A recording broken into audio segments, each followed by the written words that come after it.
Bismillahirrahmanirrahim. Wassalatu wassalamu ala asrofil anbiya'i wal mursalin wa ala alihi wa sahbihi ajma'in. Amma ba'du.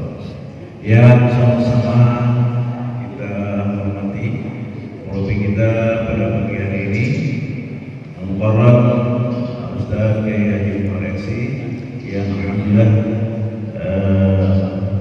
masih senantiasa bersama-sama kita setiap salat subuh, kecuali pada pekan pertama kali Ahad. Bapak Ibu yang dirahmati Allah Subhanahu wa taala, marilah kita senantiasa menjadikan puji syukur kita kepada Allah Subhanahu wa taala, yang mana alhamdulillah hingga pada pagi yang barokah ini, di tempat yang suci ini, kita sama-sama diberikan oleh Allah Subhanahu wa taala nikmat iman, nikmat Islam, dan nikmat kesehatan yang membuat kita dapat hadir di Masjid Al-Mukarram yang kita cintai ini untuk melaksanakan kewajiban kita sholat subuh secara berjamaah dan melanjutkan dengan taklim dan pengajian. Sholat dengan salam karena senantiasa kita aturkan kepada baginda Nabi Muhammad sallallahu alaihi wasallam. Allahumma shalli ala sayyidina Muhammad wa ala ali sayyidina Muhammad. Semoga kita yang hadir dan keluarga kita kelak di yaumul mahsyar akan diberikan syafaat oleh baginda Nabi Muhammad sallallahu alaihi wasallam. Baik Bapak Ibu yang dirahmati Allah Subhanahu wa taala, kita lanjutkan kajian kita. Itu Ustaz sampaikan kepada Ustaz.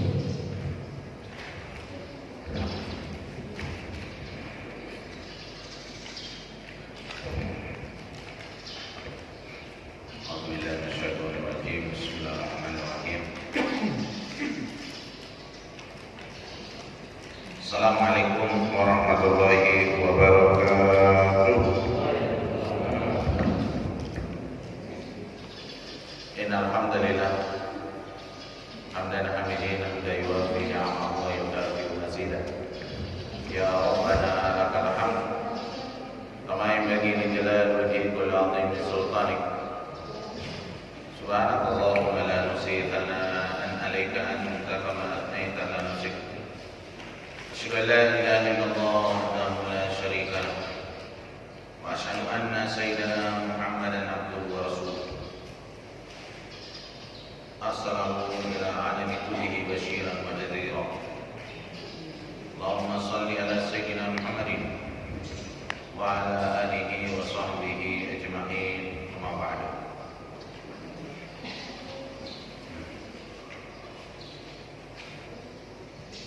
A'udzu billahi minasy syaithanir rajim. Bismillahirrahmanirrahim. Ya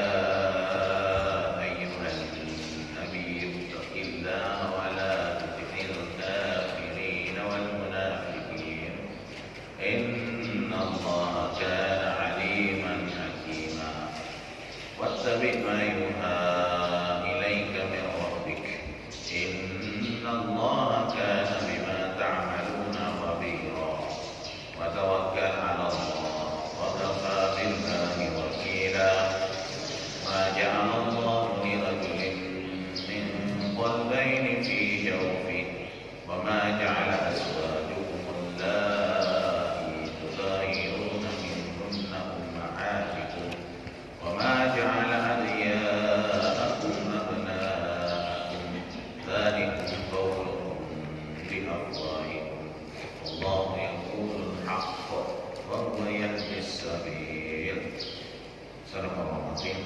Alhamdulillah, kita selalu bersyukur kepada Allah Subhanahu wa taala karena limpahan kasih sayang dan rahmat, pemberian nikmat sehat badan, bisa masih diberikan kesempatan untuk menghirup udaranya di muka bumi ini.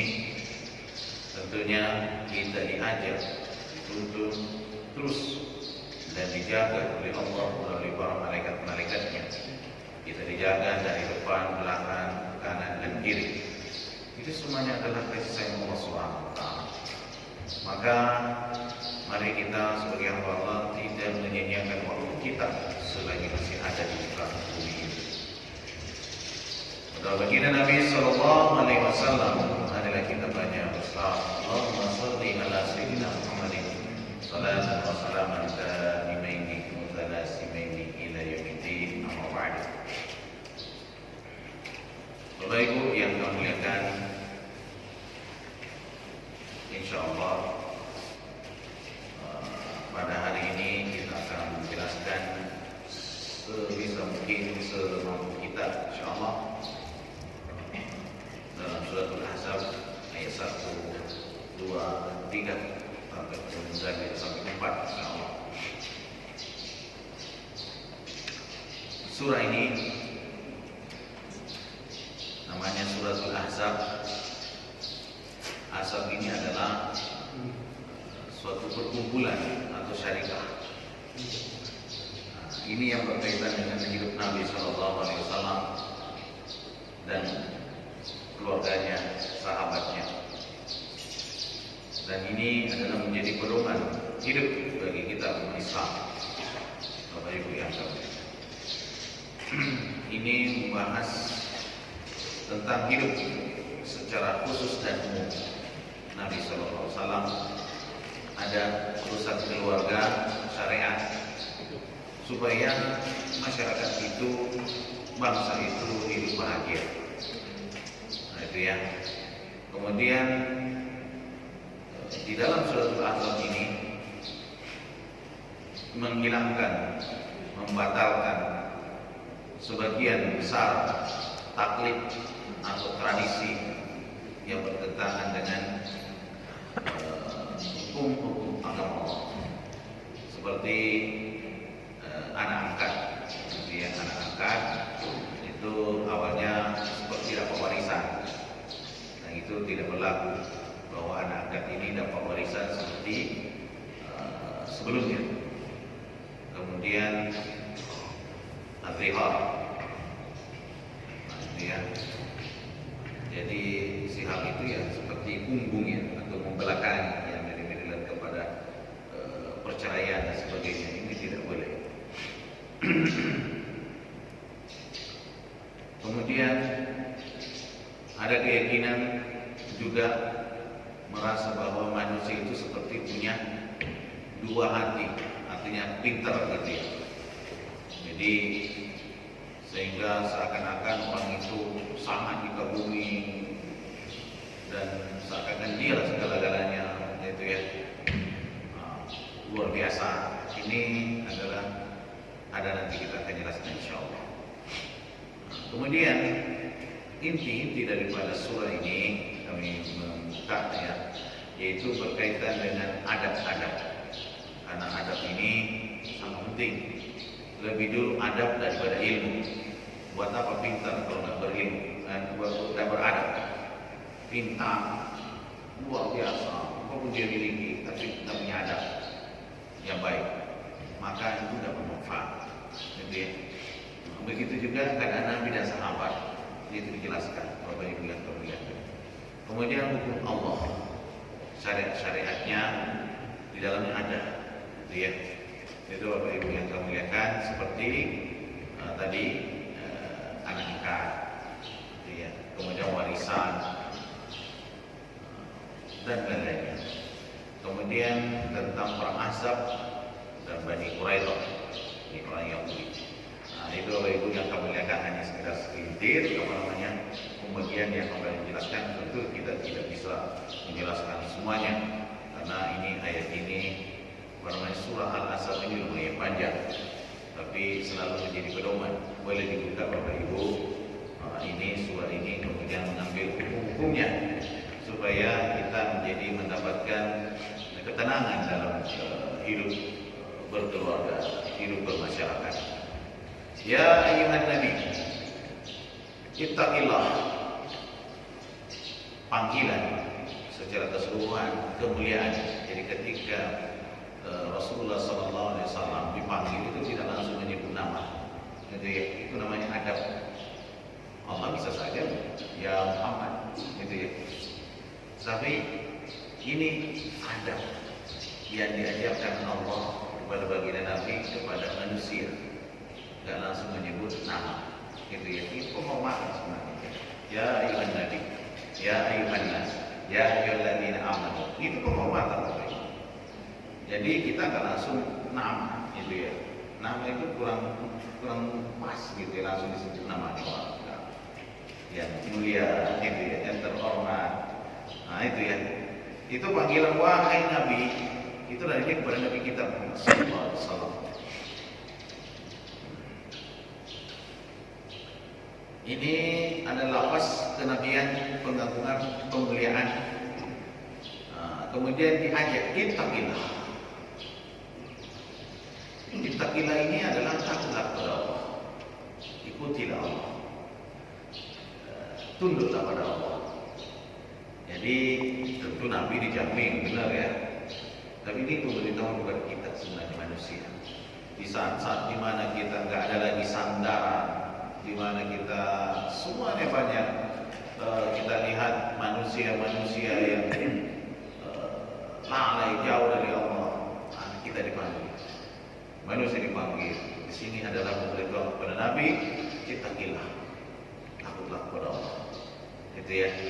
Ketika orang sudah takut kepada Allah, maka segala tindak tanduknya akan teratur.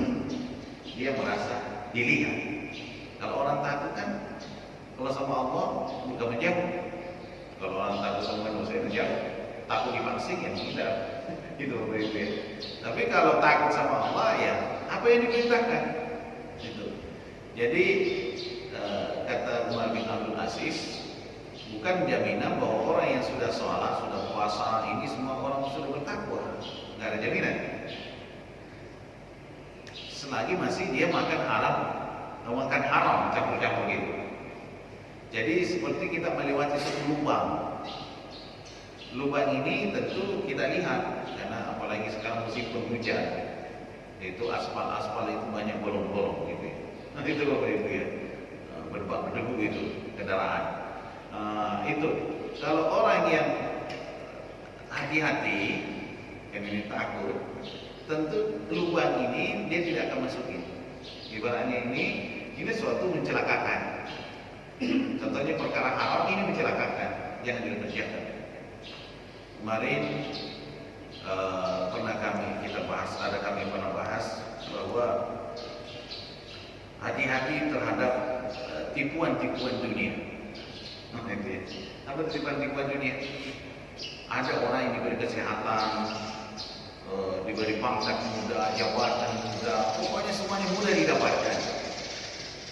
Cara-caranya banyak yang bermasalah. Tidak sholat, jauh dari Allah, tapi mudah didapat. Orang yang seperti itu adalah istidrat. Istidrat itu jebakan dunia yang menghancurkan situasinya. Itu. Dia merasa milik dia. Jabatan, apapun semuanya, dia itu seakan-akan punya dia itu. Tapi ternyata itu hanya tipuan. Musibah bagi dia, asap bagi dia. Nah, itu. Sholat tidak dia tidak sholat, dia tidak taat. Tapi mudah sekali hidupnya dia. Itu. Nah, itu. Ini jebakan dunia. Dan tiba-tiba Allah mengambil langsung kayak seorang langsung gak punya daya. Itu. Mari kita lihat saudara kita, bukan menjelekkan, tapi hikmah. Saudara kita di Kalimantan Selatan, itu di Sulawesi Barat. Sulawesi Barat itu kan datanya gempa itu, tsunami itu kan jam 1 malam kurang lebih, tengah malam, apalagi tidur. Yang sebelumnya itu normal, nggak ada masalah. Tapi tiba-tiba Allah ambil belok, gimana? Selesai semuanya. Itu datang tiba-tiba. Baru merasa tidak ada sandaran kepada Allah. Itu Bapak Ibu. Jadi setiap nikmat yang Allah berikan kepada kita berupa sehat, anak, keturunan, tapi membuat kita jauh dari Allah, itu jebakan itu. Itu istirahat itu. Itu bahaya. Musibah bagi kita. Jadi hati-hati siapapun kita di sini, dia diberikan rumah bagus, kendaraan bagus, tapi kita tidak taat kepada Allah, itu bahaya, itu istidrak itu. Gitu Pak. Ada azab Allah yang menanti itu. Gitu ya. Ya siap, ada waktu di pada masa itu yang akan kita pertanggungjawabkan. Karena semua pemberian Allah itu la tus'aluna yauma idzin 'anil na'im. Itu dalam surat Al-Kautsar kan seperti itu. Di akhir ayat itu. Pasti di akhirat nanti itu akan ditanyakan nikmat-nikmat yang diberikan. Gitu. Allah Akbar. Jadi ini panggilan kita. Ini sebenarnya ini Nabi, tapi sebenarnya itu kepada manusia. Ya, ayo kembali kepada Allah, takut kepada Allah Subhanahu Wa Taala. Di sini Abu Sa'ad berkata bahwa panggilan ini dengan kenabian, tanuhu bisya'nihi wa tamiru ala samu makan. Ini perhatian bahwa panggilan Nabi ini adalah posisi yang sangat mulia. Jadi yang posisi yang tinggi. Dan ini menunjukkan bahwa ketakwaan beliau. Jadi Nabi itu yang paling tinggi dan orang yang paling berat ujiannya, cobaannya adalah Nabi dan Rasul. Jadi Pak, yang kita mengatakan bahwa orang yang sudah hidup enak gini-gini dia mulia kedudukannya, nggak ada jaminan Pak. Yang paling mulia di sisi Allah itu kan orang bertakwa dan ujiannya berat. Ada enak, ada tidak enak. Itu. Lihatlah kita para ulama kita sekarang yang lurus itu Pak, gimana? Ujiannya berat banget. Apalagi keturunan Nabi. Itu. Difitnah lah, sudah difitnah, sudah dibunuh saudara-saudaranya, difitnah lagi. Itu ujian berat itu. Tapi Allah Maha Hakim di sini. Dunia ini sebentar. Semenjak beliau dipenjara dan dibunuh, lihat macam-macam yang berdatang. Itu tentara Allah itu yang marah. Ya, tapi manusia kan tidak sadar. Sinyal-sinyal yang Allah berikan dia tidak tangkap. Yang bisa menangkap sinyal itu orang yang sadar. Itu. Jadi Bapak Ibu yang kami lihatkan, begitulah gambaran tubuh kita. Kalau ada penyakit mau datang sama kita itu, tubuh kita itu ada alarm. Ima kaku-kaku, lesu, letih, emosi kurang stabil, itu ya. Itu tanda-tanda semua itu. Kan itu gejala itu. Tidak boleh dibiarkan. Dibiarkan tumbang. Gitu. Allah Akbar. Jadi kalau Bapak Ibu hidupnya sudah nggak tenang, galau, nggak pernah tenang, ini, berarti ada masalah di sini nih. Ini sholat saya kayak gimana gitu. Ini sedekah saya gimana gitu. Nah itu ke masjid ini saya kayak kurang. Pengajiannya kurang ini. Itu contoh-contoh. Ada gejala-gejala yang biasa harus diperhatikan bagi orang yang sadar. Kemudian Bapak Ibu yang kami lihatkan,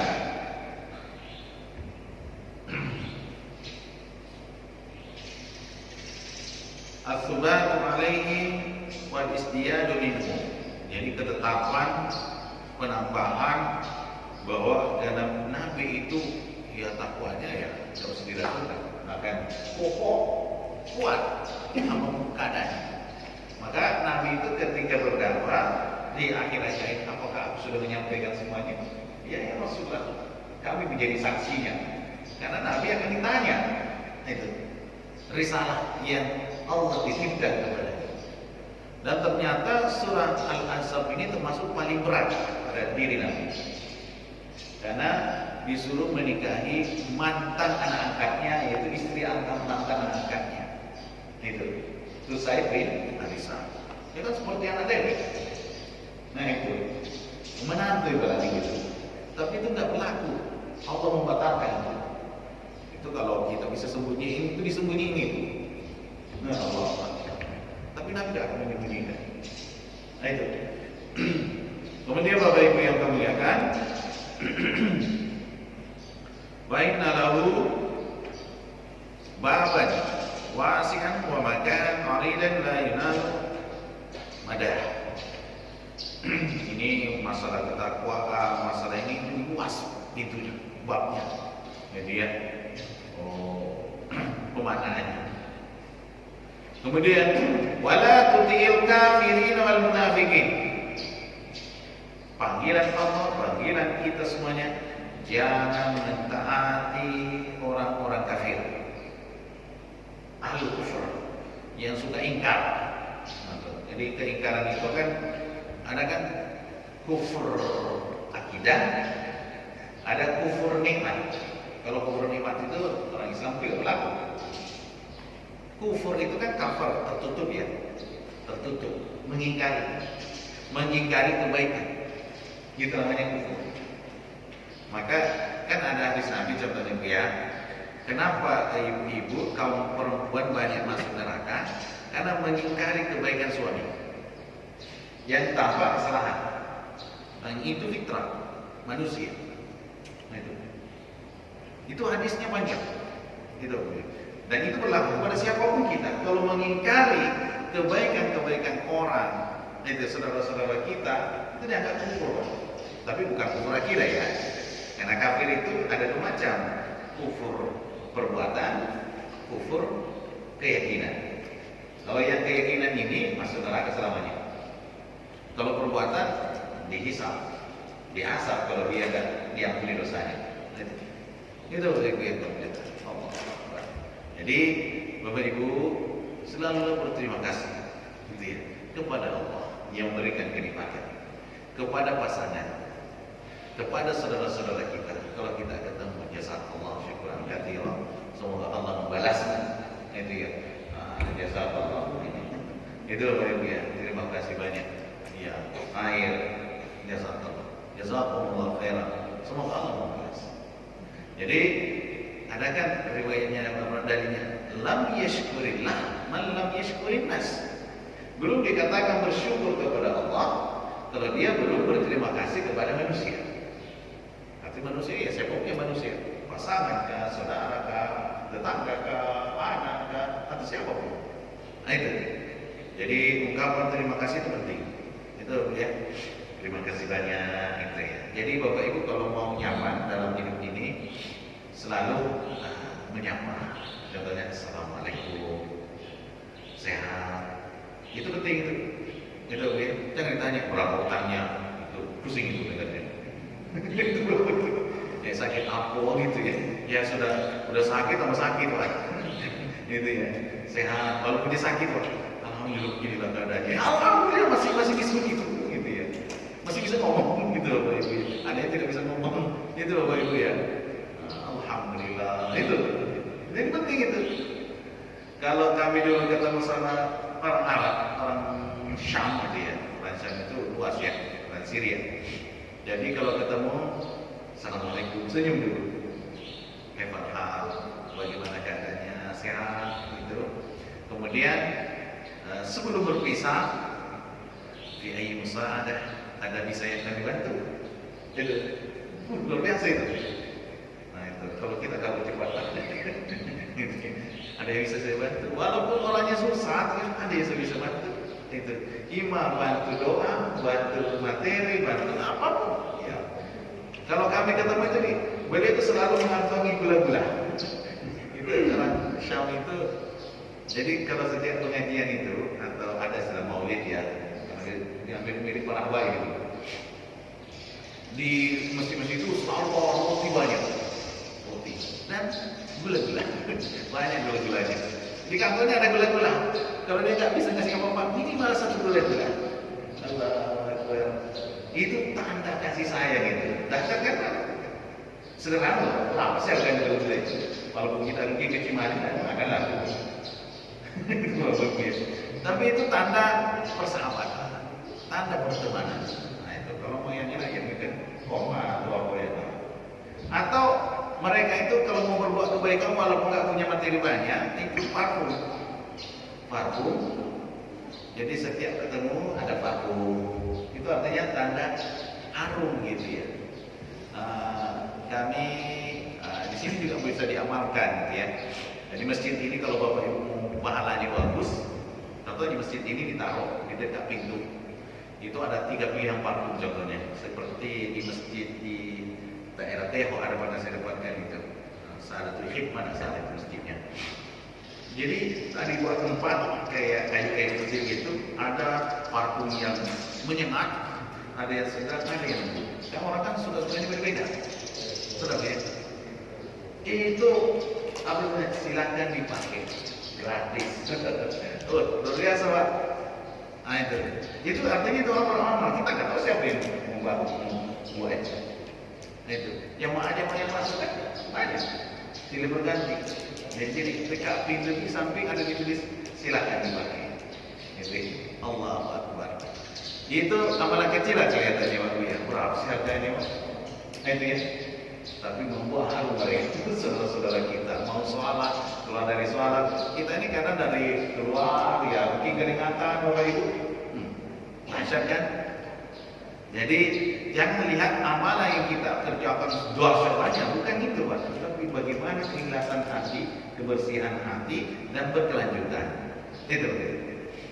Jadi Bapak Ibu kan semua bisa punya inovasi gitu ya, nggak ada batasnya. Di sini Allah mengajak kita, Nabi mengajak di sini disampaikan bahwa wala tuti ahlul kufur, jangan mengikuti orang-orang kafir yang menjauhkan kita dari Allah. Kemudian wan nifaq, orang-orang munafik. Jadi munafik itu lain perkataan lain perbuatan. Itu dia. Di depan kita dia seperti saudara, tapi di belakang dia bukan saudara. Dia musuh. Itu di zaman Nabi seperti itu. Di depannya dia seperti orang Islam, bagus casingnya. Nah itu ya, pokoknya saudara. Tapi di belakang dia meninggal. Itu karena munafik itu dua arah. Kalau di Arab itu jalan bawah tanah itu namanya nafaq. Kan ada jalan di atas, ada jalan bawah. Jadi orang munafik itu dia punya jalur dia. Itu. Ini yang paling berat. Kenapa Indonesia ini dijajah 300 tahun ya, 350 tahun. Ternyata orang Belanda itu gak banyak Pak. Gak banyak. Tapi orang Londo itu, orang pribumi yang menjadi pengkhianat. Itu yang merusak negara ini. Ya sampai saat ini. Gitu. Itu yang merusak itu. Dan lebih berbahaya. Kalau orang Belanda yang kenapa ini macam-macam itu? Itu dan dia. Allah. Tapi kalau dia seperti saudara gini-gini, ternyata dia menikam, dia ternyata musuh yang luar biasa.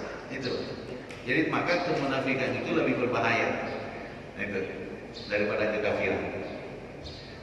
Dalam surat Al-Baqarah menyinggung masalah orang beriman ada 6 ayat. Orang munafik 13 ayat. Orang kafir 2 ayat. Karena orang kafir jelas. Tapi kalau munafik ini bahaya. Sama kayak si Abu Janda itu. Itu parah Abu Janda itu. Dia kebalik. Ini ada permainan ini. Mempan semua. Polisi pun tak mempan. Dilaporin semua orang laporin Pak. Jadi proses kan kita kan tunggu bebas. Dia menghina berbagai dimensi Pak. Nah itu yang orang Papua itu dihina seperti monyet Pak dan semuanya itu. Marah orang Pak. Rasis kan. Tapi dibiarin Pak. Ini yang harus kalau perlu dipotel Pak. Tapi berat sekali Pak. Ini apa permainan ini? Itu. Orang marah menengok dia Pak. Bukan recoin umat Islam dan bukan umat Islam juga direcoin. Itu dapat lihat. Nah, itu. Jadi ini ada gambaran suatu pelajaran berharga bagi kita. Jadi jangan mentaati orang lain seperti ini. Orang-orang yang ingkar jangan kita taati. Kalau kita sudah berada di lingkungan yang ini ya bisa dipaksa saja tubuh kita, tapi hati kita akan terima. Itu kan ada masa-masa itu. Itu. Allahu Akbar. Alhamdulillah misalnya yang jelek-jelek ya. Kemudian berikutnya Bapak Ibu yang kami muliakan, bima yad'uka ilaiha minal lin wa tasahhur. Orang-orang kafir ini dan orang-orang munafik ini mengajak kita bertoleransi dengan inilah, artinya itu enggak usah. itu kan itu agama Allah itu kan masing-masing. Gak usah lah, lagi sebenarnya negosiasi gitu ya. Ini ada pidatonya Pak Wakil Presiden kita ini luar biasa ini, agama kesepakatan. Agama kesepakatan. Beliau ngomong sendiri, kita kembali kepada beliau bagaimana maksudnya itu Islam Nusantara agama kesepakatan gitu ya. Oh, Mama Dede bilang tidak ada Islam Nusantara gitu ya. Yang ada Islam rahmatan lil alamin. Ya kan kita kembali menyampaikan aja, meneruskan gitu, diteruskan. Itu Bapak Ibu. Agama Islam bukan agama kesepakatan, bukan. Agama Islam itu punya prinsip. Ada prinsip akidah, ada ketauhidan. Yang boleh disepakati ya musyawarah ya bangun jalan. Betul Pak ya? Gimana sih? Bagusnya gini-gini. Musyawarah dulu Pak. Nah, mana bagusnya nih letaknya ini? Nah itu Pak. Kalau akidah kan ditoleransi jangan. Ada. Itu viral itu bahaya banget itu. Maka itu kuliah ayat kafir sebenarnya kan ingin berlegisasi itu. Orang kafir itu Muhammad daripada kita perang gitu ya. Yang penting kan kita hari ini saya sembah Tuhan, kami sembah Tuhan, besok kamu menyembah Tuhan kami. Kan selesai masalah. Kita toleransi aja daripada ribut-ribut terus. Gitu loh ibu. Tapi Allah memberikan titik kunci lakum dinukum waliyadin. Bagimu agama, itu prinsip. Gitu. Dari toleransi dalam akidah tidak ada. Tapi toleransi dalam hidup bermasyarakat, contohnya membangun jembatan, bermusyawarah untuk kerja gotong royong, itu dapat dia, ya silakan. Itu dapat dia. Itu toleransi silakan. Menghormati orang silakanlah, menjalankan agamanya sendiri, iya kan? Dia punya hari raya mereka, kita gak ganggu mereka. Tapi kita gak ikut-ikutan menyebut-nyebut di situ, Pak. Kan? Orang mereka juga itu, ini kok sotoy juga ini, nyampu-nyampu gitu ya. Kira-kira kopi sama teh enak gak dicampur Pak? Minum kopi, minum teh, dicampur aduk Pak? Gak nyaman itu. Betul ya? Bagi non prinsip itu. Sebenarnya itu sebagai contoh. Allah Akbar. Nah, kita kembali lagi melihat Bapak Ibu yang kami muliakan. Kemudian berikutnya, wa'adamu ta'arud li alihatin bisu'. Jadi kita tidak boleh mengungkapkan kejelekan-kejelekan, keburukan-keburukan, memunculkan permusuhan. Kita sebagai umat Islam, walaupun dia contohnya dia sesat, umpamanya Pak ya, dia ini syirik, karena dia bukan. Tapi kita tidak menghina-hina mereka, dah. Itulah adab. Jadi Pak jangan dihina saudara kita sebangsa saudara, tidak boleh dihina Pak. Karena itu menimbulkan permusuhan, gitu ya. Nah itu. Tapi prinsip kita itu. Tapi kita tidak menghina orang, tidak boleh. Menghina agama mereka tidak boleh. Itu. Kemudian Bapak Ibu yang kami muliakan, wala tuqbalu aqwaluhum wa in azharu annaha nasihat. Nah, ini hati-hati Pak. Jangan menerima ucapan-ucapan jebakan mereka. Maka kita ini kalau Bapak Ibu mau berteman, hati-hati berteman orang sekuler, orang liberal. Otaknya itu bisa memutar balikkan itu. Omongannya lenyap gitu ya, masuk di otak Pak. Sering bergaul mereka, otaknya nanti kita juga dicuci Pak. Bahaya. Itu. Dan mereka itu pandai Pak. Pandai memutar-mutar itu. Nah, itu. Jadi hati-hati bergaul. Karena kita ini bergantung kepada siapa kita bergaul. Itu boleh. Nah, kita jangan menerima ucapan-ucapan mereka yang seakan-akan itu nasihat bagi kita, tapi justru menjauhkan kita dari Allah. Hati-hati. Kita lihat, kalau ada seperti teman seperti ini, cepat-cepatlah assalamualaikum ya. Ini sifatnya. Jangan ditemani terlalu lama Pak, jangan bahaya Pak. Itu virus itu. Karena ucapan itu bisa jadi virus juga itu. Itu Pak ya. Kami biasa ya Pak selama kami dulu waktu kuliah itu di UIN itu Pak. Waduh itu banyak juga pemikiran-pemikiran otak-otak sekuler Pak. Rasanya hati itu nolak Pak. Nggak nyaman. Waktu sholat nggak peduli. Itu. Kalau kamu melihat tanda-tanda orang sudah liberal, sekuler otaknya, dia tidak penting sholat berjamaah lagi. Sholat tetap sholat. terus terang dia lah. Gitu. Dia mengatakan itu urusan agama itu urusan pribadi. Salah besar itu. Urusan agama itu urusan kita bersama. Dimanapun katanya agama itu jangan dibawa-bawa dalam pemerintahan. Tapi ketika ngomong masalah wakaf, ngomong wakaf itu bahasa agama ada apa? Sekarang kan lagi viral itu, wakaf duit itu. Betul apa Pak? Seharusnya panggil ya saweran gitu ya, itu bahasa itu bahasa pribumi kali itu, saweran itu Pak ya. Jangan usah pakai kata wakaf. Itu kan ke Arab-Araban itu. Betul dong ya. Yang alergi. Itu kan lucu kan negara kita ini. Jangan usah pakai kata-kata yang itu ya. Betul apa ini? Kan ada orang alergi. Jadi berbau agama tidak usahlah di pemerintah itu, jangan dibawa agama. Itu salah besar itu. Agama itu hidup kita. Bapak ibu mau makan, mau minum itu pakai atas nama Allah enggak? Betul enggak Pak? Mau berhubungan suami istri ada enggak doanya? Pokoknya Islam itu mengajarkan dari bangun tidur lagi. Itu bukan basuh, bukan basuh. Kan itu bangun lagi, tidur lagi, Pak itu kan. Itu Bapak Ibu ya. Jadi pas bangun doa, alhamdulillahilladzi ahyana kan kepada mamatan. Itu Islam kah itu? Agama Allah kah itu? Iya. Itu Bapak Ibu ya. Tidur lagi kan bismillahirrahmanirrahim ahya wa amut. Itu doa. Bismillah kalau kita mau makan, pakai tangan kanan. Kalau kencing jangan kencing berdiri Pak. Itu. Dan ditelusuri ternyata setelah diteliti ya bahwa Nabi itu kan nggak pernah kencing berdiri kecuali pernah lah ada dari dia itu contohnya di WC apa namanya di dekat tempat sampah kan itu pun terpaksa. Tapi Nabi itu tidak melakukan kencing berdiri karena diteliti 50 orang yang kencing berdiri dengan 50 orang yang kencing jongkok itu Pak. Itu yang kencing berdiri itu mudah sekali kena prostat penyakit. Rata-rata orang sudah berburu itu kena prostat. Gitu. Yang kencing jongkok itu lebih sehat. Gitu. Ini kan sunnah Nabi, Pak. Allahu Akbar. Nah itu. Jadi jangan mengatakan agama jangan dibawa-bawa. Itu ya. Semua Pak kalau Anda Muslim pasti agamanya dibawa di mana-mana. Betul Pak Ibu. Nah itu. Jadi kalau memang ada di Islam jangan menggunakan kata wakaf. Karena wakaf itu istilah dalam agama kita. Betul ya? Jadi ada yang sendiri gitu, pakailah saweran gitu. Itu kalau mau minta duit, tidak usah gitu, pakai mbah-mbah gitu ya. Siapa lah gitu Ibu ya.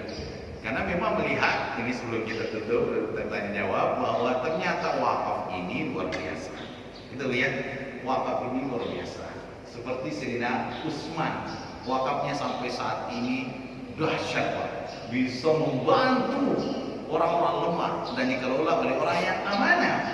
Sekarang yang menjadi pertanyaan sekarang, ridho nggak kita menyerahkan duit kita itu? Itulah yang sering kita umat Islam dizalimi, digibuli, Pak. Ridho nggak kita bapak ngasih duitnya? Itu. Tapi kalau Sayyidina Utsman itu ridho menyerahkan kepada baginda Nabi, kemudian dikelola. Karena wakaf itu artinya ditahan, produktif dia. Jadi ada dikelola, berpenghasilan.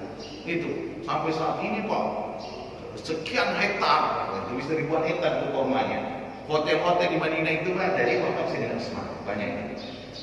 Membantu orang-orang lemah. Itu sampai saat ini masih ada.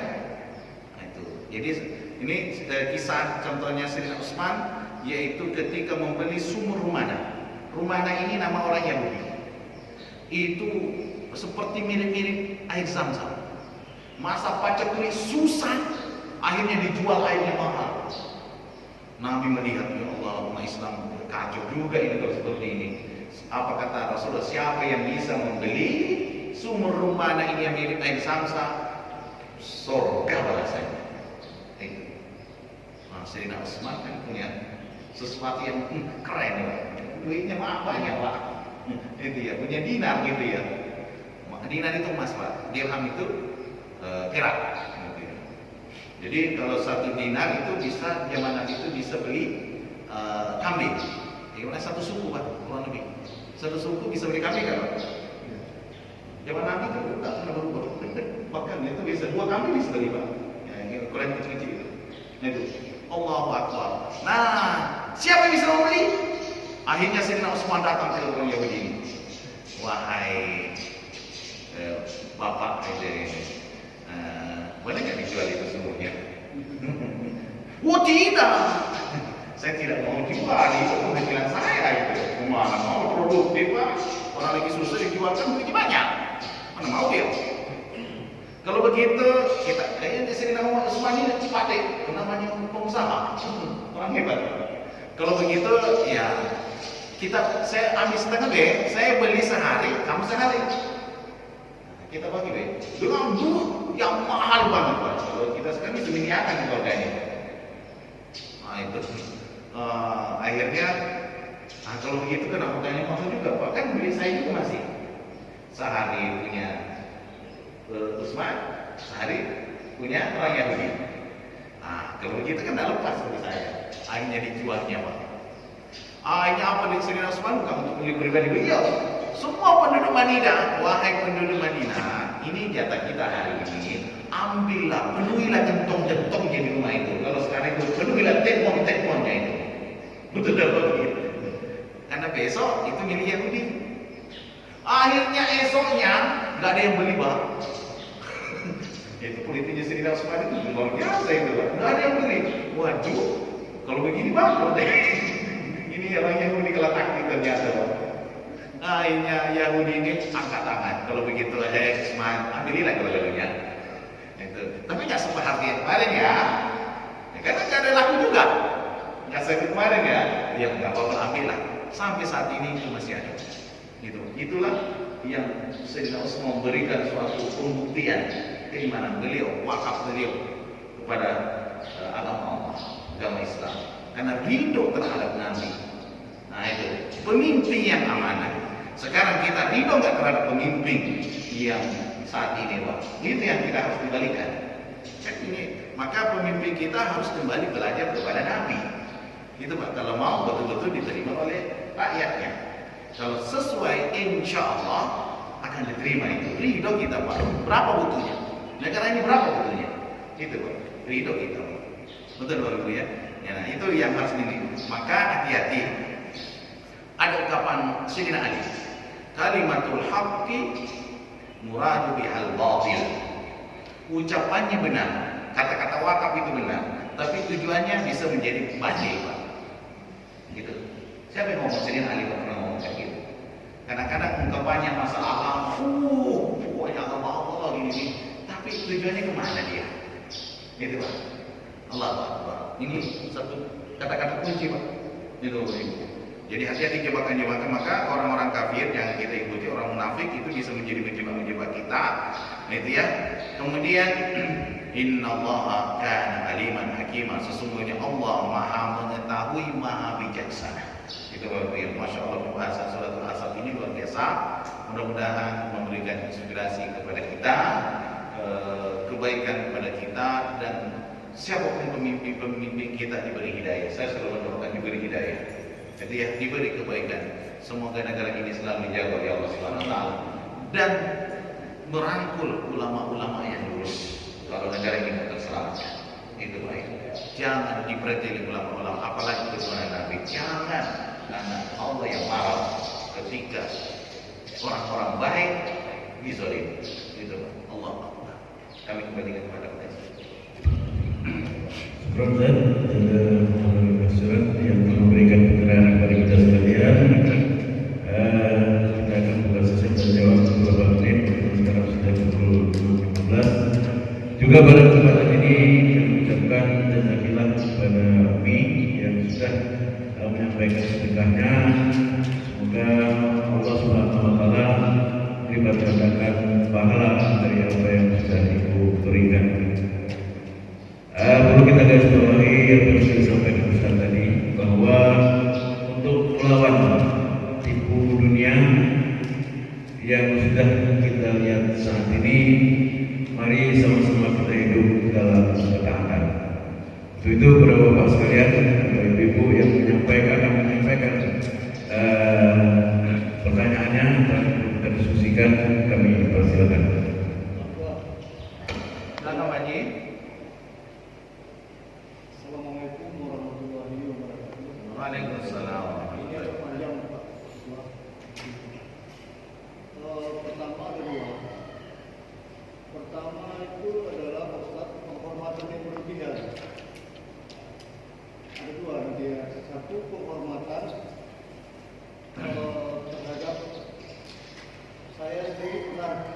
dengan penghormatan yang berlebihan.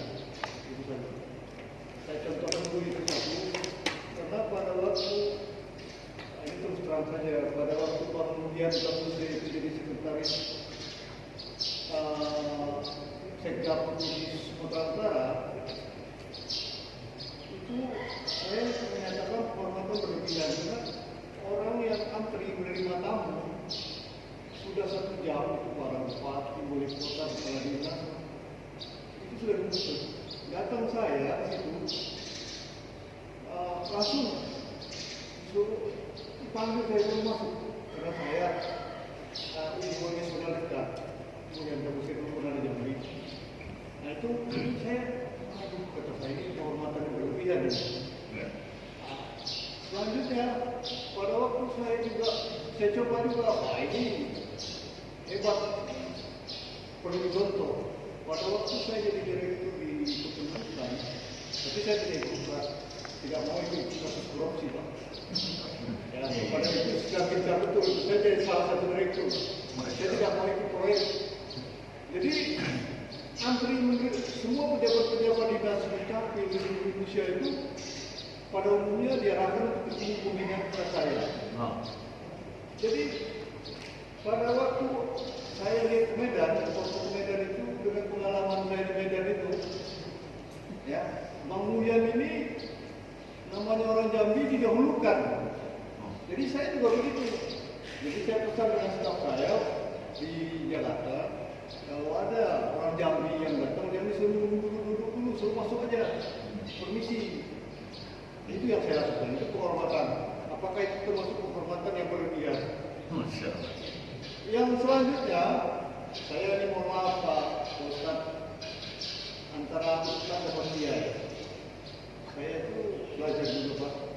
Kalau Kiai itu kan lebih tinggi kan Pak. Kalau Ustaz itu ada 3, saya sama saya sudah pernah ngomong. Jadi jangan marah kalau saya sama Ustaz.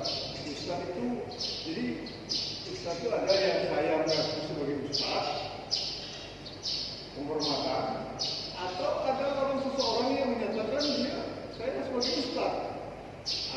Ada juga memang kalau saya Ustaz itu ada yang menguasai Al-Quran dan hadis.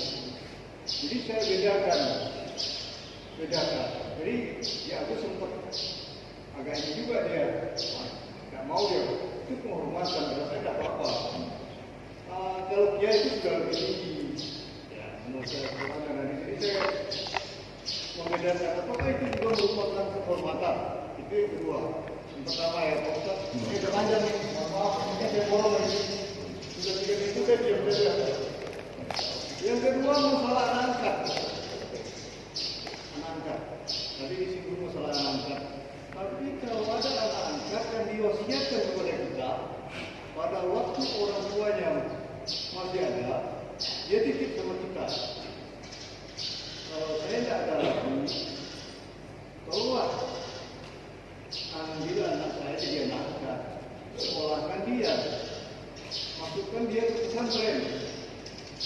Itu wasiat yang pernah saya pribadi ini sudah pernah dititipkan kepada saya itu sudah lama. Dengan harapan saya pikir juga, saya pernah mendengar juga ceramah kalau kita tidak punya anak yatim, kita akan tidak mungkin bisa sampai ke langit yang ke-7. Itu kata saya, dia perlu juga. Oleh karena itu, sedangkan anak angkat itu memang tidak kita kontrolkan, cuma ada perhatian juga saja dia. Nah ini bagaimana tentang anak angkat? Ya, kita diwasiatkan, ya tolonglah kalau saya ada lagi. Gimana Ustaz? Terima kasih Pak. Sama-sama. Yang pertama masalah penghormatan berlebihan itu Pak ya. Jadi yang berlebihan ya lebay bahasanya itu Pak ya. Itu aja. Lebay gini-gini. Nah sekarang kita melihat ada nggak ada orang yang ditolimi di situ? Karena perkara-perkara seperti ini kan ada keadilan, ada kezaliman. Kalau masih batas wajar dan tidak ada kezaliman di situ, itu dibolehkan. Dan memang dalam hati Nabi, kita melihat contoh sahabat, putri-putrinya itu ada kekhususan. Itu namanya kemuliaan. Contoh mendudukkan Sayyidah Fatimah di samping Nabi, di kursi Nabi. Itu kan kemuliaan khusus. Itu ada tempat khusus. Maka tadi kan ada khusus, ada umum. Nah, sekarang yang Bapak kemarin lakukan itu dengan contohnya orang Jabilah, umpamanya kalian masukkan langsung. Sekarang ada nggak di sini yang dizolimi? Saudara kita di sini. Kalau ada kezaliman itu bagian kesalahan yang harus kita minta ampun kepada Allah, minta maaf kepada saudara-saudara kita. Itu Pak. Lagi. Nah itu dia pertama. Yang kedua tadi Ustaz sebenarnya kalau dalam bahasa Arab itu profesor Pak. Kalau betul-betul secara ilmiah. Jadi contohnya di sana itu nggak ada istilah profesor, nggak kalau di Arab. Tapi contohnya Ustaz doktor, itu berarti profesor doktor.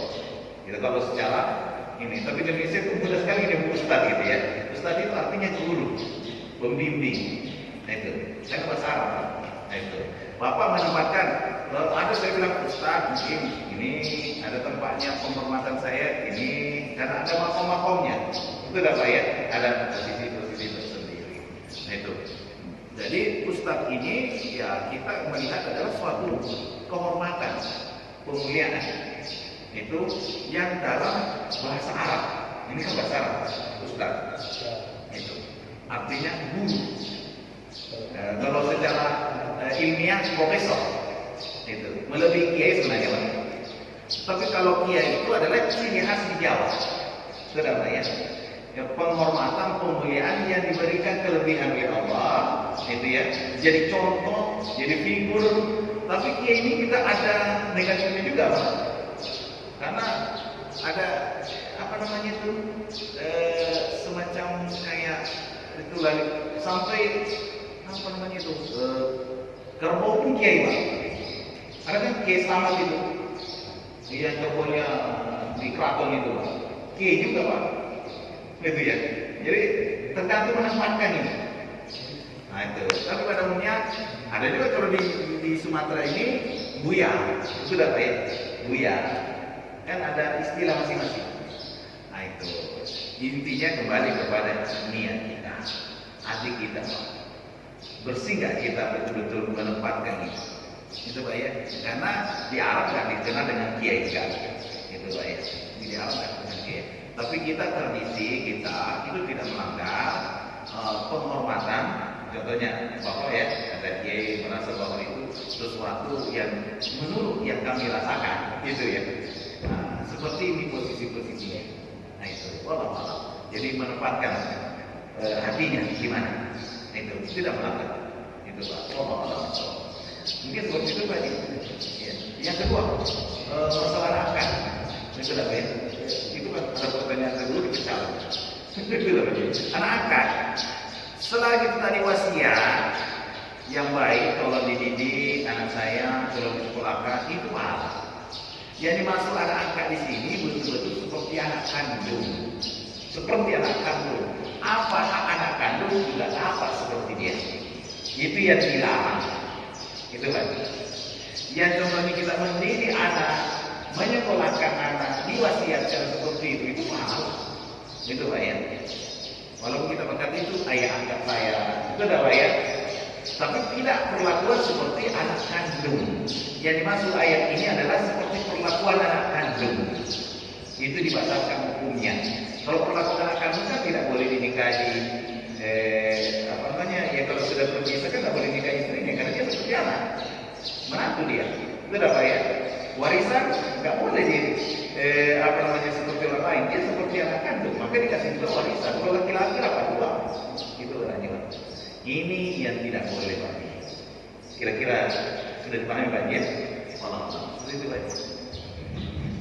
Baik, Bapak Ibu, Allah Subhanahu wa taala sudah menjelang 6.30. Mungkin untuk kajian kita pada hari ini kita cukupkan diskusi dan berdoa. Namun sebelum kita menutup berdoa, juga pesan rasa syukur kita bahwa salah seorang jemaah ridho. Alhamdulillah sudah selamat. Kemarin ada tindakan kesehatan dengan jantungnya dan saat ini tinggal menunggu pemulihan. Mari kita berdoa. Alhamdulillah, syukurillah, Allahumma salli ala sayyidina Muhammadin salatan wa salaman daimin ila lazmin ila yaumiddin. Allahumma jam'ana jam'an marhumah wa tafarraqna min ba'dihi tafarruqan mansuma. Barik lana fi hayatina wa ma'isyatina ya Allah. Ya Allah, ampunilah dosa kami ya Allah. Ampunilah dosa kami ya Allah. Anta ghaffarun lana ya Allah. Jadikanlah kami menjadi umat Nabi-Mu yang betul-betul diakui oleh Nabi-Mu ya Allah. Dengan selalu berselawat kepada-Nya. Allahumma shalli ala sayyidina Muhammadin wa ala alihi wa sahbihi ajma'in. Ya Allah, kami minta jadikanlah hamba-Mu yang lemah ini ya Allah istiqomah dalam kebenaran. Dipertemukan selalu orang-orang saleh. Ya Allah, orang yang selalu berbagi, orang yang selalu berbagi, orang yang selalu hatinya condong ke masjid ini, yang selalu memberikan sesuatu yang terbaik pada kami. Jagalah dia ya Allah, berkahilah hidupnya ya Allah. Begitu juga kami ya Allah yang selalu menghadiri majelis ini ya Allah. Semoga selalu didoakan oleh para malaikat-Mu ya Allah, malaikat rahmat-Mu ya Allah. Jagalah kami ya Allah. Jauhkanlah dari segala masalah bahaya, bencana, musibah, mudarat, segala keburukan terhadap kami ini di negara kami ini, terkhusus di Jambi ini ya Allah. Rabbana hab lana min azwajina wa dzurriyyatina qurrata a'yun waj'alna lil muttaqina imama. Jadikanlah anak keturunan kami anak keturunan saleh. Sebagaimana doa Nabi Ibrahim alaihissalam, Rabbi habli minas shalihin. Ya Allah, berikanlah keturunan yang baik, yang saleh. Karena itulah yang menyebabkan mengantarkan kami ke jannah, ke surga ya Allah. Rabbana atina fid dunya hasanah wa fil akhirati hasanah wa qina adzabannar. Wa adkhilna jannata ma'al abrar ya aziz ya ghaffar rabbal alamin. Subhanakallahumma wa bihamdika nashhadu an la ilaha illa anta nastaghfiruka wa natubu ilaik. Walhamdulillahi rabbil alamin. Wabarakatuh. Baik-baik Allah Subhanahu wa taala. Kami sedang menunggu acara kita pada pagi hari ini. Mohon maaf apabila terdapat kesalahan yang dilakukan. Karena ini tidak bisa kami hidayah. Assalamualaikum warahmatullahi wabarakatuh.